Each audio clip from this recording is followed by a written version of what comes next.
tretji del moje zgodbe. Danes bom govorila pa še o drugačni ljubezni in sprejemanju. Jaz sem v bistvu zaradi tega, ker doma nisem dobila tistega, kar bi si želela, sem hitro začela iskati ljubezen tudi v partnerskih odnosih. Ker takrat nisem smela nekaj veliko od doma, veliko sem mogla doma pomagati, skrbeti za mlajše brate in sestre. Sem mislila, da se pač prvi dve vezi niso obnesli ravno zaradi tega, ker jaz nisem imela časa za svoje partnerje, ker nisem mogla iti kamor bi želela, takrat, ko bi želela. Potem pa sem si hitro našla dolgoletnega partnerja, ki je v bistvu takrat me rešil tistih mojih najstniških muk, ki sem jih doživljala doma, mojih solz zaradi nesprejetosti, nerazumevanja, ogromno fizičnega dela. Rešil me je res ene stvari, predvsem te stvari, fizičnega nasilja doma, ker sem imela kritje pri njemu in v bistvu so se doma ene stvari nehale dogajati, ker je moj oče vedel, da se verjetno ne bi dobro končalo, če bi še takrat dvignil roko nad mano. Nisem pa vedela, da bo v bistvu umik fizičnega nasilja prinesel stopnjevanje psihičnega, da se bojo začele stopnjevati grožnje, ustrahovanja. Ampak takrat niti nisem pomislila, da to ni okej, da to ni normalno. Takrat sem pač mislila, da družine na tak način funkcionirajo, da v bistvu se svojih staršev moraš bati. Tako mi je bilo tudi to predstavljeno. Takratni partner mi je v bistvu odprl oči, da to ni v redu, in takrat sem si začela zares želeti iti stran. V šoli sem dojela ene stvari pri pouku psihologije. Takratni partner me je spodbujal, da sem začela razmišljati v drugo smer in začela sem se zavedati, da mogoče pa obstaja tudi neko drugačno življenje. In začela sem se pripravljati na odhod. In ko sem bila polnoletna, sem se odselila od doma. Našla sem si delo preko študentskega servisa, hitro sem se znašla. V šoli sem bila zelo pridna, zato sem se tudi brez problema vpisala naprej na faks.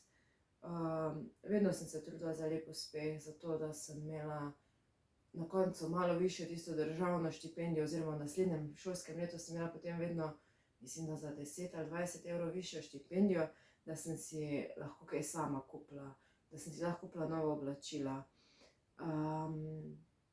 Ko sem se odselila od doma, sem v bistvu upala, da bosta moja starša odprla oči in da bosta za nazaj začela ceniti to, kar sem jima pomagala, koliko sem v bistvu skrbela tudi za mlajše brate in sestre,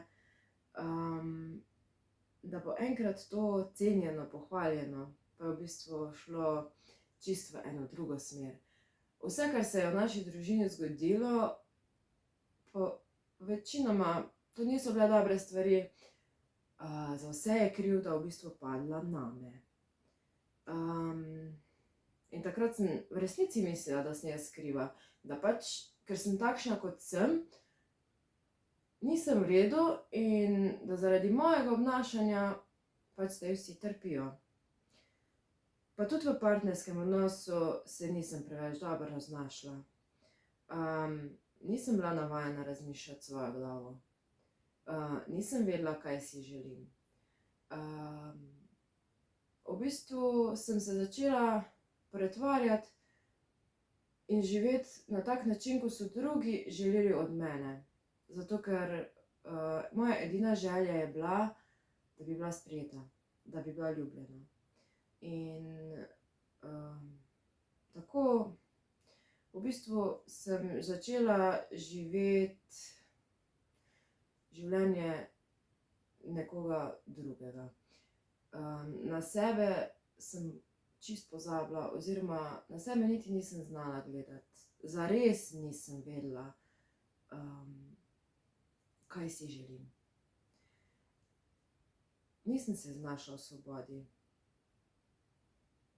Funkcionirala sem samo tako, da sem se drugim prilagajala in jim ugajala.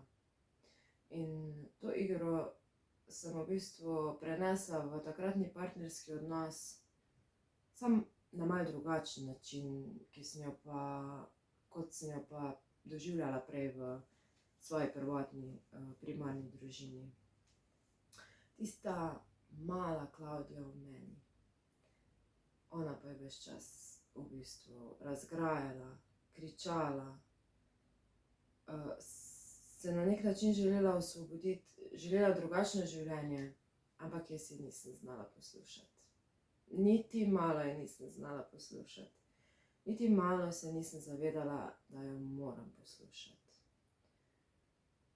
Verjela sem, da moram potrpeti, verjela sem, da se moram samo navaditi na drugačno življenje, pa bo enkrat vse boljše. In ja, danes je vse boljše. In kaj in kako ti pa povem en delček v naslednjem delu.